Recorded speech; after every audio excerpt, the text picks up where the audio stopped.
महर्षि विश्वामित्र का आगमन। राजा दशरथ ने कारण पूछा। महर्षि, आश्रम छोड़, साधना छोड़,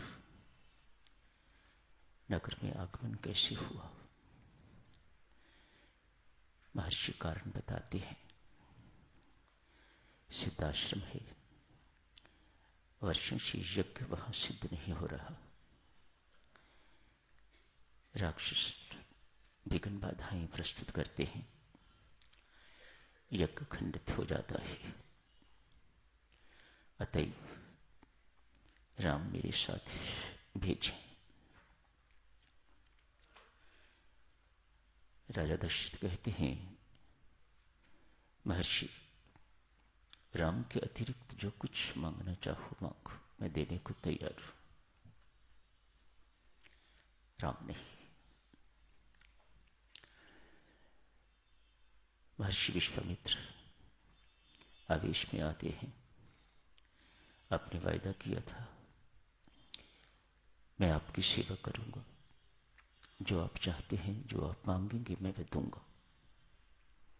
आप पीछे न हटो।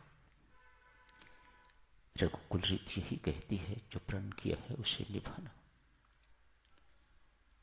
राम को दो। राजा दशरथ तरह तरह के प्रलोभन देते हैं। महर्षि विश्वामित्र यही स्पष्ट करते हैं, राजन, ये प्रलोभनों की दुनिया तो मैं छोड़ चुका हूं।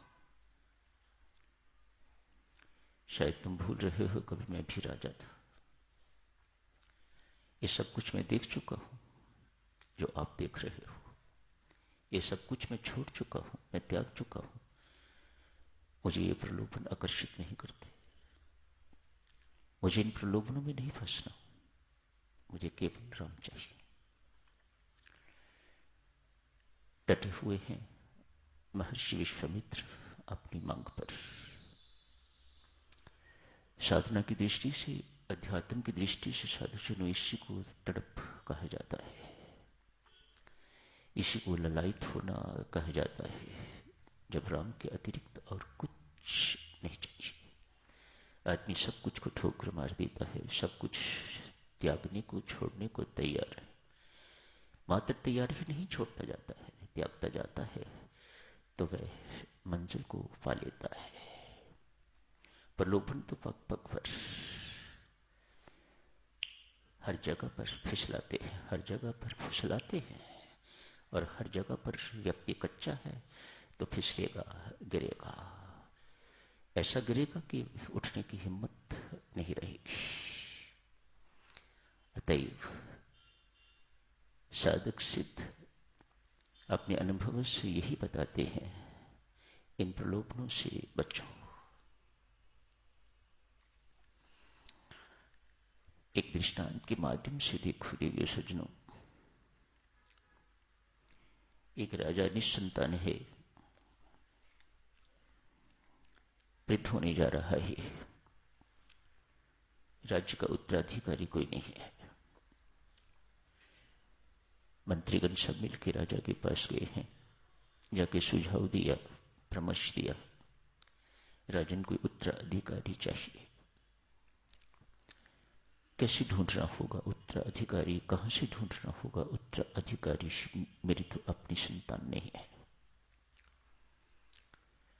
सबने मिलकर सलाह की, योजना बनाई। एक विशाल मेला रचा गया है।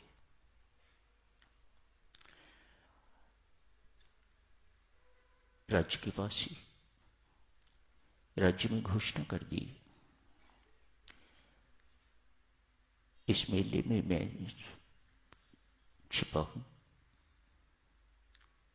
राजा ने घोषणा की, इस मेले में मैं छिपा हूं, जो मुझे ढूंढ लेगा वह इस राज्य का उत्तराधिकारी होगा। ऐसे भी होंगे जिन्होंने जिंदगी में कभी राजा को देखा भी नहीं होगा। कितने ऐसे हैं जिन्होंने राष्ट्रपति को यह नहीं देखा, प्रधानमंत्री को यह नहीं देखा, फोटो देखी है उनकी, उन्हें तो नहीं देखा। राज्य भी ऐसे अनेक होंगे जिन्होंने राजा को कभी देखा तक नहीं। राजा की घोषणा है, जो मुझे पहचान जाएगा, जो मुझे पा जाएगा, जो मुझे ढूंढ लेगा, वह इस राज्य का उत्तराधिकारी होगा। ह्यूज फेस्टिवल, बड़ा विशाल मेला लग गया है। राजा छिप गए।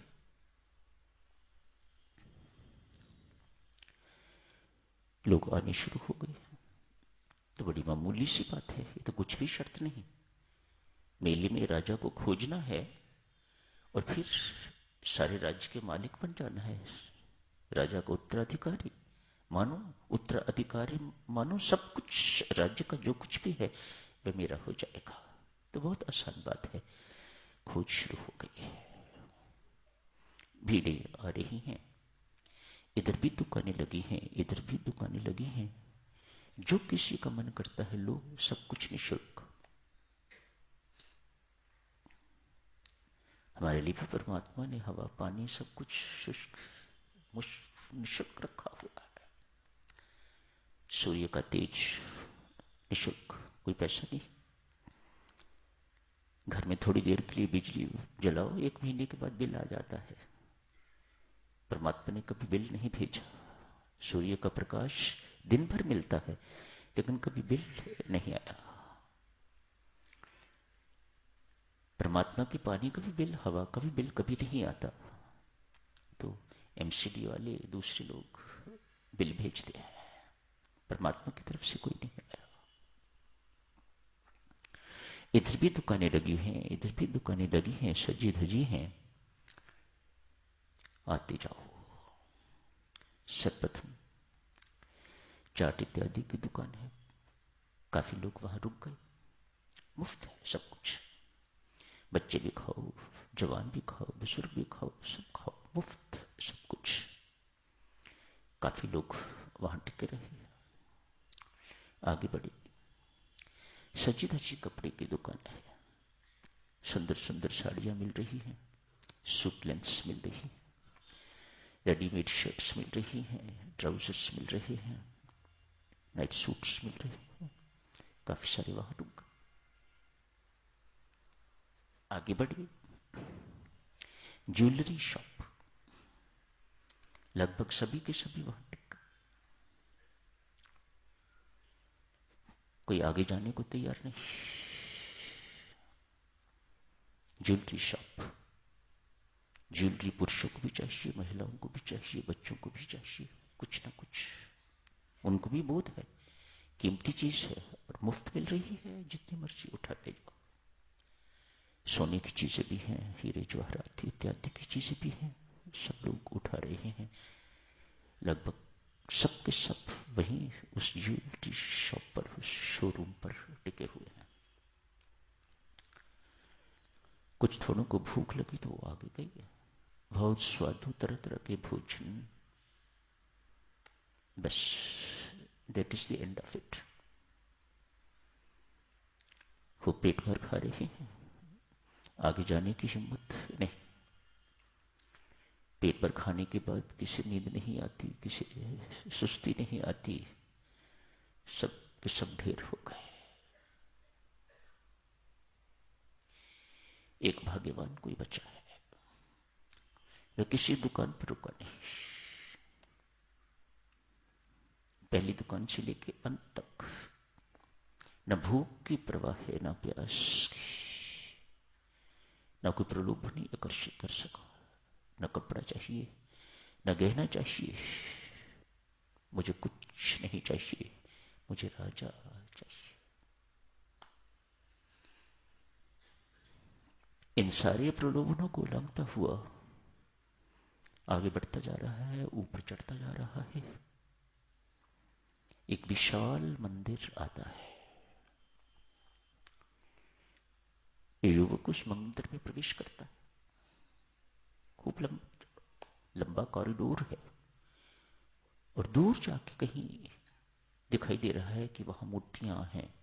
दूर से छोटी छोटी दिखाई दे रही थी, पास जाता जा रहा है। मूर्तियों को देखा दूर से, लेकिन आकर्षित नहीं। मुझे मूर्तियां नहीं चाहिए, राजा चाहिए। एक व्यक्ति मूर्तियों की तरफ मुख करके बैठा हुआ है, नहीं जानता कौन है। मूर्तियों के आगे बैठा है, पुजारी होगा। उस पुजारी के पीछे ये युवक खड़ा हो गया है। कोई थोड़ी सी आवाज आई, इस पुजारी ने मुड़ के देखा, सिर्फ एक व्यक्ति।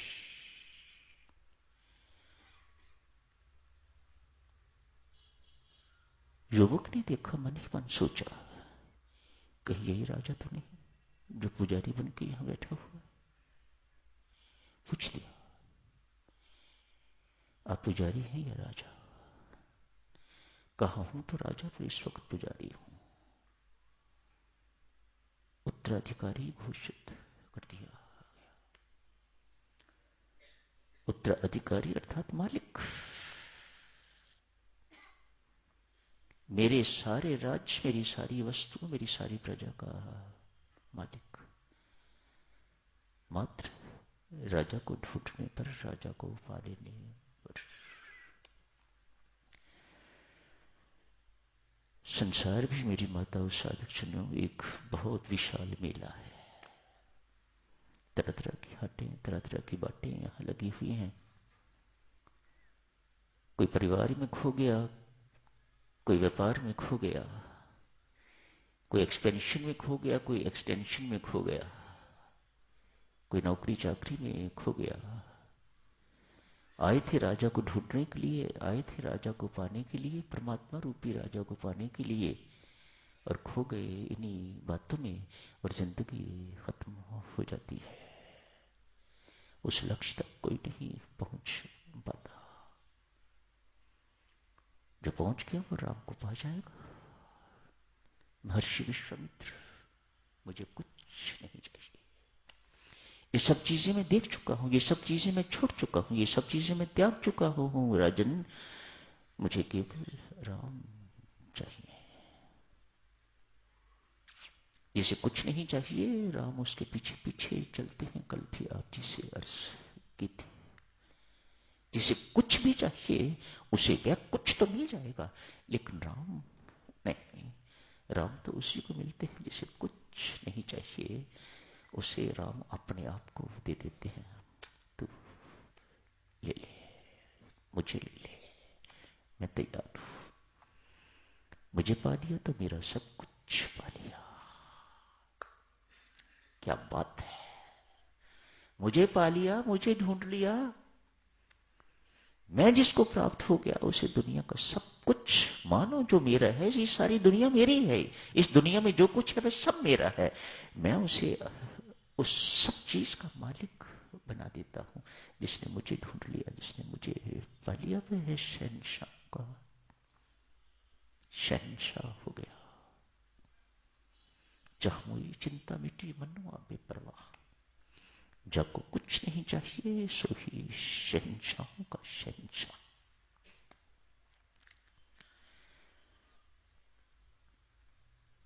महर्षि विश्वामित्र प्रभु राम और लक्ष्मण को साथ ले गए हैं। ताड़का का वध कर दिया है। आज के प्रसंग मरीच को दूर कहीं फेंक दिया है, सुबाहु को जला दिया है, राख कर दिया है।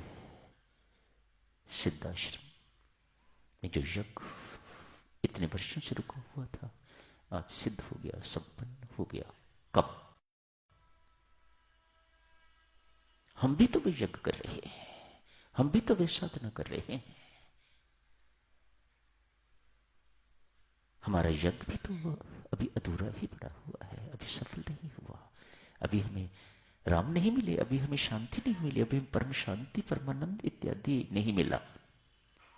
अभी हमें निश्चिंतता, निष्कामता हमारे जीवन में नहीं आई। अभी हमें इस बात की चिंता है, उस बात की चिंता है, हमें ये पाना है, हमें वो पाना है, इत्यादि इत्यादि, ये सब कुछ बना हुआ है। और भगवान तक व्यक्ति पहुंचते पहुंचते ही बिल्कुल निष्काम हो जाता है, निश्चिंत हो जाता है, निर्भय हो जाता है। अभी वह स्थिति नहीं आई तो देवी यही कहना होगा ना, अभी हमारा भी यज्ञ अधूरा पड़ा है। महर्षि विश्वामित्र, अपनी साधना से, अपने अनुभव से सारे संसार को स्पष्ट करते हैं। आप भी चाहते हो कि आपकी साधना, आपका यज्ञ सफल हो, तो राम का आवाहन करो। आज महर्षि विश्वामित्र ने राम का आवाहन करके तो इस यज्ञ को सफल करवा दिया है। तो यही समाप्त करने की इजाजत दीजिएगा साधक जन। शुभकामनाएं सबको।